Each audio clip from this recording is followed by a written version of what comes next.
área rural. Uno de los que creo no queda un poco sin hablar por lo menos algo es el tema de las estabilizaciones de suelo, que en realidad un poco son, yo siempre digo, como la frutilla del postre, ¿no?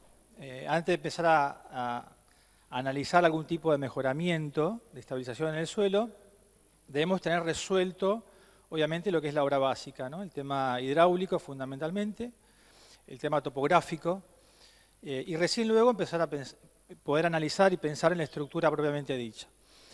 Dentro de la forma de estabilizar un suelo, que ya es un aspecto mejorativo del camino, está dentro de los mantenimientos mejorativos del camino, complementando los rutinarios. Hay estabilizaciones mecánicas, que es simplemente laboreo y compactación del suelo, estabilizaciones físicas.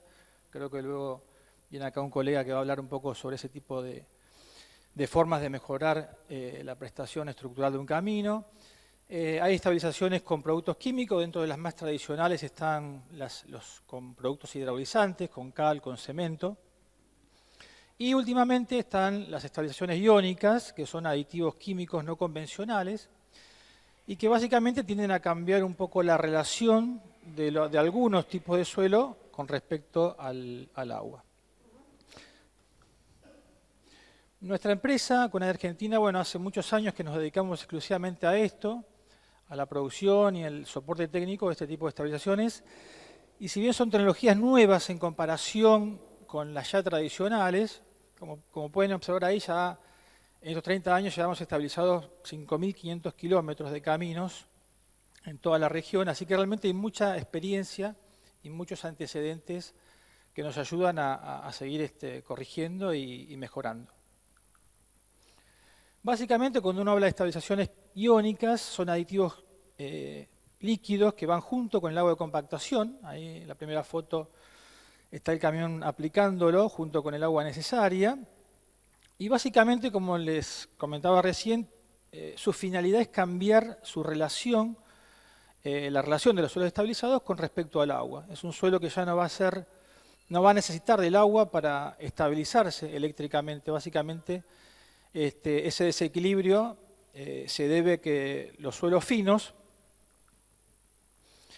los cuales básicamente les quiero hacer una introducción rápida. En la parte vial, digamos, como materiales únicos, si bien en la naturaleza existen en forma combinada, en la parte vial, digamos, los clasificamos en 4 tipos de suelos primarios o generales: las gravas, las arenas, los limos y las arcillas, ¿no? Los 3 primeros son inertes, prácticamente no tienen un desequilibrio eléctrico. Sí, las arcillas, y desde el punto de vista de la clasificación vial, que hay un poco ahí una solapación entre lo que es la partícula de suelo propiamente dicha y lo que es una clasificación de vial.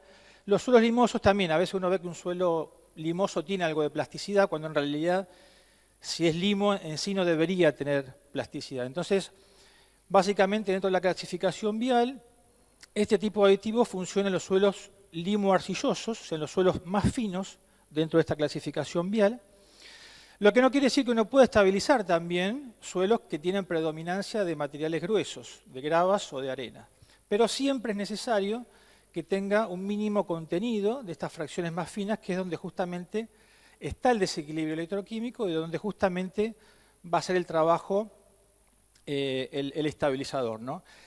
¿Qué sentido tendría estabilizar un suelo predominantemente grueso? Bueno, a veces un suelo que estructuralmente tiene buena capacidad portante, tiene, aunque sea en forma minoritaria, estas fracciones de suelo que se combinan, que se asocian muy rápido y en buena calidad con el agua, y les hace justamente bajar bastante su capacidad portante, su aporte estructural.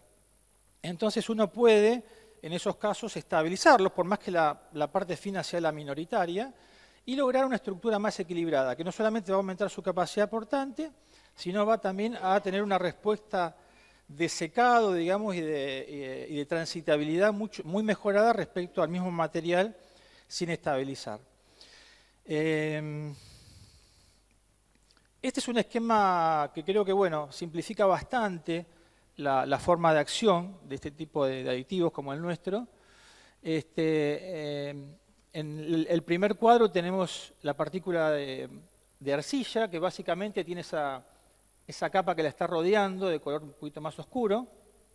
Ese sería el agua que químicamente está asociada a la partícula del suelo, que uno no la puede remover, no la puede secar por cuestiones tradicionales, sino que justamente por cuestiones químicas, como este tipo de estabilizaciones, las deja en libertad, la disasocia y genera un espacio. Ese espacio uno le debe hacer una buena compactación para llegar al resultado final, que es básicamente una estructura con más densidad, en donde el suelo se ve menos afectado por la presencia de agua, y esa mayor densidad en capas de suelo no aglutinada implica también una mejora en la capacidad portante de esa estructura. Como comentario, dentro de lo que son estabilizaciones químicas iónicas no tradicionales, hay que tener un poco cuidado, digamos, en que hay varias familias de aditivos. No es que como la cal o el cemento, todos los productos, más allá de las marcas, cumplen una misma función. Acá en los aditivos, cada familia de aditivos tiene una forma de trabajo diferente, tiene dosificaciones muy diferentes, y entonces, bueno, hay que estar atento a lo que cada uno, a lo que le ofrecen y a cuestiones técnicas que el departamento de cada una de las tecnologías deberá acercarles y asesorarlos, digamos, ¿no? Básicamente lo que vamos a lograr entonces, como resumen, es una mayor rapidez de secado, un aumento de la densidad seca máxima, un aumento en la capacidad portante y una reducción drástica del mantenimiento, porque obviamente el agua lo afecta menos y eso va a generar un espaciamiento en el mantenimiento rutinario necesario. Como en toda estabilización es muy importante conocer las características del material, como les decía al principio, hay que analizar el tipo de suelo, si tiene fracción fina, cuánto tiene, qué tipo de fracción fina tiene, si es limo, si es arcilla, si tiene de ambos. Es muy importante identificarlo. Lo ideal sería poder contar con un ensayo de identificación y clasificación del suelo. Si eso no fuese posible, podemos analizar una muestra desde el punto de vista de una caracterización mineralógica que se hace y a partir de eso determinar si hay reactividad con el estabilizador y el grado de esa reactividad y poder determinar una dosificación. Por supuesto que después eso tiene que entrar dentro de una comparación económica, evaluativa. Por lo general, ahora a continuación viene un gráfico que tiene que ver con el tema de los costos en base a otras alternativas tradicionales, pero bueno, el tema económico siempre es un tema a considerar. Y como siempre, hay que diseñar, digamos, ¿no? Estas no son soluciones mágicas en donde uno siempre hace lo mismo. Es muy importante que analice, que tengan el soporte técnico necesario, que cada empresa vaya al terreno, no solamente haga todo a distancia, como hoy muchas veces se acostumbra, sino recorre el camino, vea el material, vea el tránsito que tiene, se haga un diseño desde lo estructural, se resuelva la parte hidráulica, la parte topográfica, y bueno, que se haga el diseño en cuanto a esa estructura que tendrá que ver con las cargas que lo transitan y con el tema, obviamente, también de las precipitaciones. En cuanto al diseño, digamos, ahí no hay una particularidad, digamos, que este tipo de estabilizaciones se introduce, sino que uno utiliza las metodologías, está la ASTO para caminos, la metodología de diseño ASTO para vías naturales, para materiales no pavimentados, para capas no pavimentadas. Y bueno, ahí uno diseña el espesor en función también de la solicitación que tenga, del tipo de suelo, diseña una dosificación, diseña un espesor, igual que lo que haría habitualmente. Como controles en obra, básicamente, ¿qué es lo que se hace en el campo? Se verifica que la dosificación que se determina en base a ese diseño sea realmente la que se aplica. Hay ensayos en donde uno puede, a posterior de la aplicación del producto, puede chequear que esa cantidad de producto haya sido colocada. Hay un ensayo básicamente de sedimentación, donde se analiza el suelo que en teoría tiene producto y el que no tiene producto, el mismo suelo afuera de la zona de calzada, y se analiza justamente y se verifica in situ incluso la presencia del estabilizador, que es un tema bastante a veces necesario en obras que a veces uno se puede tener un control día a día, digamos, ¿no? Minuto a minuto.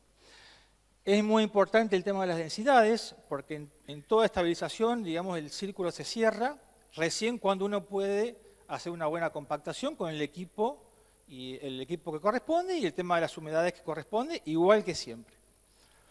Y obviamente se pueden hacer ensayos evaluativos para un tema de performance mecánica, por ejemplo el famoso DSP, que bueno, hay que tener sus consideraciones para que sea representativo. Y hoy más ha difundido el deflectómetro liviano de impacto, que da también un valor que tiene que ver ya algo con más estructural, digamos que uno lo puede relacionar más con un valor estructural, con un módulo resiliente del material, que es una información también muy valiosa que se puede tener con un ensayo rápido de campo. Con respecto a algo para que tengan idea de qué estamos hablando en cuanto a volúmenes y costos, simplemente a nivel comparativo, si bien no son igual, no quiere decir que esto, una estabilización con cal al 3% o un entoscado o un enripiado sea estructuralmente lo mismo, simplemente como para que graficarles también alguna cuestión que tiene que ver con los volúmenes necesarios, ¿no? Para hacer un suelo cal en 1 kilómetro, en 15 centímetros de espesor, necesitamos 45 toneladas de cal para hacer un estabilizador del 3%, 2.100 toneladas de tosca, unos 70 equipos, unos 25 equipos de piedra para hacer un enripiado en un aporte, ahí dice, de 5 centímetros, y solamente un bidón de 50 litros para estabilizar el mismo kilómetro de camino, ¿no? En un ancho, bueno, en 7 metros de ancho, en 7.000 metros cuadrados. En cuanto a los costos, simplemente a modo comparativo, sale la mitad aproximadamente de un suelo cal, al 3%, perdón. Y bueno, obviamente mucho más comparativo con acarreos de materiales como suelo seleccionado, depende obviamente de las distancias de transporte y todo, pero en general en distancias medias, de no más de 20, 25 kilómetros, estamos hablando de esos porcentajes comparativos. Como para darles también algunas características fundamentales de este tipo de estabilización, son estabilizaciones que son económicas, son estabilizaciones que son permanentes, no necesitan una reaplicación del producto, simplemente un mantenimiento preventivo, más espaciado que el mantenimiento tradicional. El mantenimiento de un camino que a lo mejor tengo que pasar la motoniveladora 3 veces al año, acá lo pasaré una vez cada 1 año y medio, cada 2 años. No hay rigidización, eso quiere decir que uno puede mantener el camino, incluso si lo tuviese que reconstruir, sin contaminación de suelo de aporte, o sea, escarificar, volver a reconformar y a recompactarlo, se pudiese hacer sin que eso afecte la estabilización realizada, o sea, eso es una característica que creo que en el tema de los caminos naturales es muy importante. Creo que es una de las principales diferencias y beneficios con respecto a las estabilizaciones con hidrolizantes, que tienen una buena respuesta estructural desde la resistencia en sí misma, pero a la hora de hacer un mantenimiento rutinario después en ese camino, que sí o sí va a tener desgastes, digamos, tiene sus problemáticas, obviamente, en función también de porcentajes de cal o de cemento a partir del 3 o 4% para arriba. Hasta el 3% se considera que básicamente todavía no hay una rigidización importante. Este tipo de aditivos también puede trabajar en forma combinada con hidrolizantes, con cal o con cemento. La ventaja de eso es que uno logra las mismas resistencias que lograría con la totalidad de cal. Por ejemplo, un suelo cal pongámosle el 8%, uno puede hacerlo con el 50% aproximadamente, depende de algunas variables del suelo, pero aproximadamente un 50%, digamos, con el 4% de cal más un aditivo iónico, puede lograr la misma resistencia que teníamos con el 8% de cal, pero con un costo de aproximadamente un 35% más económico. Quería mostrarles un poco el procedimiento constructivo, que implica como toda estabilización la roturación, el desmenuzado, la aplicación del aditivo en el tanque regador de agua, la aplicación de esa solución agua aditivo, una mezcla, una homogeneización de esa humedad, digamos, con el estabilizador, una buena compactación, como les comentaba recién, para lograr las densidades necesarias,